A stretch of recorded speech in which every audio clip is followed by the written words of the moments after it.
everyone. Today we will talk about how to solve Messenger login error iPhone.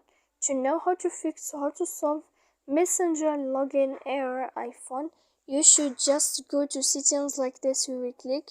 After that, in this page you will go to apps, default apps, app settings. When you will see this list, you will go down to find the application of Messenger and you will enter. When you will see this page, you will go to click for stop. After that, you will enter to storage. When you will see this page, you will click clear cache. Then you will go to click clear data. And after all that, when you will end this, you can update your application. So please don't forget to support us by like and subscribe. See you next time in another video. And thank you for your attention and watching.